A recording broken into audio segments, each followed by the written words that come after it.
আজকে বানাবো শীতকালের নতুন ছোট আলু দিয়ে কষা আলুর দম। হ্যালো বন্ধুরা, আমি শুভ্রা রান্নাঘরে ভুরিভোজ চ্যানেলে আপনাদের স্বাগত জানাই।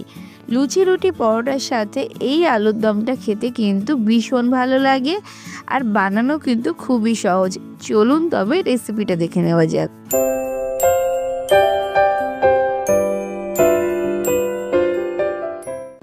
শীতকালের স্পেশাল কষা নতুন আলুর দম বানানোর জন্য এখানে আমি 750 গ্রাম নতুন আলু নিয়ে নিয়েছি। ছোট সাইজের আলুগুলো ভালো করে ধুয়ে পরিষ্কার করে নিয়েছি। আর এখানে প্রেশার কুকারের মধ্যে আমি প্রথমে আলুগুলো দিয়ে দিলাম, তার সাথে দিয়ে দিচ্ছি 1 গ্লাস জল আর 1 চা চামচ পরিমাণে লবণ। আর এরপর প্রেশার কুকারের ঢাকনা আটকে সিটি দিয়ে নেব 3টে মতো। একটা হাই ফ্লেমে সিটি দিয়ে 2টো সিটি লো ফ্লেমে দিয়ে নেব। ততক্ষণে একটা মশলা তৈরি করে নেব। একটা মিক্সির জারে এখানে নিয়েছি 8-10 কোয়া রসুন, ছোট এক টুকরো আদা, এখানে 1 ইঞ্চি মতো আদা নিয়েছি, আদাটা ছোট টুকরো করে কেটে দিয়েছি। আর দিয়ে দিচ্ছি 3টে কাঁচা লঙ্কা, তবে ঝাল আপনারা বেশি খেলে আর 2-1টা বেশি দিতে পারেন। এরপর সমস্ত কিছু একটা মিহি পেস্ট করে নিয়েছি।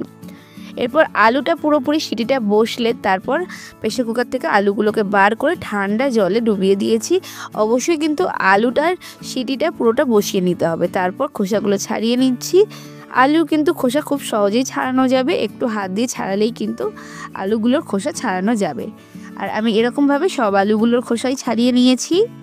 এরপর আমি গ্যাসে একটা কড়াই বসিয়ে দিয়েছি। কড়াইটা খুব ভালোভাবে গরম হয়ে গেলে দিয়ে দিচ্ছি 1 টেবিল চামচ পরিমাণে সর্ষের তেল।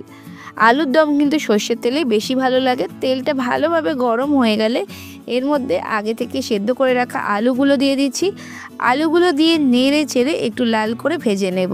হাই টু মিডিয়াম ফ্লেমে দিয়ে 2 থেকে 3 মিনিট ভেজে নিলেই আলুর গায়ে একটা সুন্দর লালচে সোনালি রং ধরবে। তারপরে আলুগুলো তুলে নিতে হবে। ঠিক দেখুন, আলুর রংটা ঠিক এরকম আসবে, তখন কিন্তু আলুগুলোকে তুলে নিতে হবে।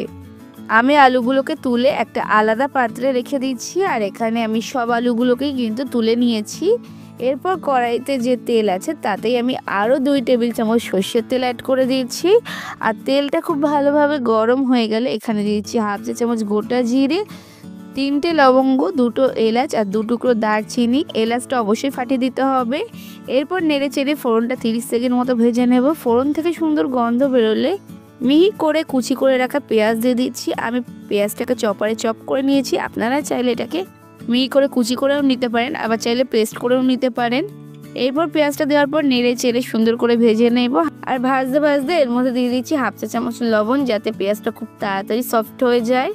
আর এখানে হাই টু মিডিয়াম ফ্লেমে দিয়ে 4 থেকে 5 মিনিট মতো পেঁয়াজটাকে ভেজে নিলে পেঁয়াজটা সুন্দর লালচে রং হয়ে যাবে। ঠিক ততক্ষণ পর্যন্ত পেঁয়াজটাকে ভাজতে হবে। আর দেখুন, আস্তে আস্তে পেঁয়াজটা বেশ সুন্দর রং ধরে গেছে আর আমার পেঁয়াজটা ভাজা হয়ে গেছে। ঠিক এই সময় আগে থেকে তৈরি করে রাখা আদা, রসুন আর কাঁচা লঙ্কার পেস্টটা আমি দিয়ে দিচ্ছি। আর আদা, রসুন আর কাঁচা লঙ্কার পেস্টটা দিয়েও নেড়ে চেড়ে একটু কষিয়ে নেব 1 থেকে 2 মিনিট মতো। আর 1-2 মিনিট মতো একটু কষিয়ে নিয়ে এর মধ্যে দিয়ে দিচ্ছি একটা বড় সাইজের টমেটো পেস্ট। টমেটোটা আমি মিক্সিতে পেস্ট করে নিয়েছিলাম। আর সেই টমেটো পেস্টটা দিয়ে মিক্সির জার ধুয়ে দিয়ে দিলাম 3 টেবিল চামচ পরিমাণে জল। আর তার সাথে দিয়ে দিচ্ছি কিছু গুঁড়ো মশলা, 1/2 চা চামচ হলুদ, 1 চা চামচ কাশ্মীরি লঙ্কার গুঁড়ো, আর দিয়ে দিচ্ছি 1/2 চা চামচ জিরে গুঁড়ো আর সমস্ত কিছু। এরপর নেড়ে চেড়ে লো টু মিডিয়াম ফ্লেমে সুন্দর করে কষিয়ে নেব। আর লো টু মিডিয়াম ফ্লেমে রেখে কষানোটা কিন্তু একটু সময় ধরে কষাতে হবে, যাতে রান্নার স্বাদ অনেক বেশি ভালো হয়। আর তার জন্য ধীরে ধীরে মশলাটাকে নেড়ে চেড়ে কষিয়ে নিতে হবে। কষাতে কষাতে মশলা থেকে যখন তেল ছেড়ে আসবে আর মশলার রঙটা ঠিক এরকম চেঞ্জ হয়ে যাবে, ঠিক ততক্ষণ পর্যন্ত মশলাটাকে কষিয়ে নিয়েছি। 5 থেকে 6 মিনিট সময় লেগেছে মশলাটাকে কষাতে। এরপর দিয়ে দিলাম ভেজে রাখা আলুটা দিয়েও একটু নেড়ে চেড়ে মিশিয়ে নিচ্ছি।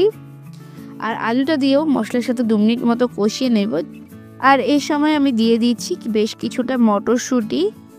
আর এটা পরিমাণ আপনারা আপনাদের পছন্দ মতো দিতে পারেন, তবে আমি 2 টেবিল চামচ মতো মটরশুঁটি অ্যাড করেছি। আর তারপর মটরশুঁটিটা দিয়েও একটু নেড়ে চেড়ে কষিয়ে নেব 1 মিনিট মতো। আর যখন মশলাটা এভাবে আলুর গায়ে কোট করে যাবে, ঠিক তখনই এর মধ্যে দিয়ে দেব উষ্ণ গরম জল। আমি গরম জল পাশের গ্যাসে করে নিয়েছিলাম। অবশ্যই গরম জল দেওয়ার চেষ্টা করবেন, এতে করে রান্নার স্বাদ অনেকটা বেশি ভালো হয়। গরম জলটা দেওয়ার পর নেড়ে চেড়ে সমস্ত কিছু মিশিয়ে নেব। আর গ্যাসের ফ্লেমটা হাইতে রাখবো যতক্ষণে ফুটে ওঠে ততক্ষণ পর্যন্ত। এরপর সমস্ত কিছু যখন ফুটতে শুরু করে দেবে তখন গ্যাসের ফ্লেমটা একদম লোতে করে দেব আর ঢাকা চাপা দিয়ে দেব। ঢাকা চাপা দিয়ে রান্না করে নেব মোটামুটি 5 মিনিট মতো। 5 মিনিট পর ঢাকনা খুলে আমি সমস্ত কিছু একটু নেড়েচেড়ে মিশিয়ে নিচ্ছি। যেহেতু আলুটা আগে থেকে সেদ্ধ করা ছিল তাই খুব বেশিক্ষণ ঢাকা চাপা দিয়ে রান্না করার প্রয়োজন নেই।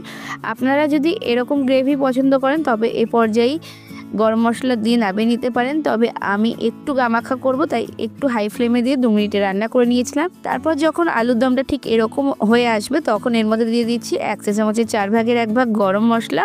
আর তারপর আবার একটু নেড়েচেড়ে মিশিয়ে গ্যাসের ফ্লেমটা অফ করে দেব আর ঢাকা চাপা দিয়ে 5 মিনিট স্ট্যান্ডিং টাইম দিয়ে গরম গরম লুচি পরোটার সাথে সার্ভ করব।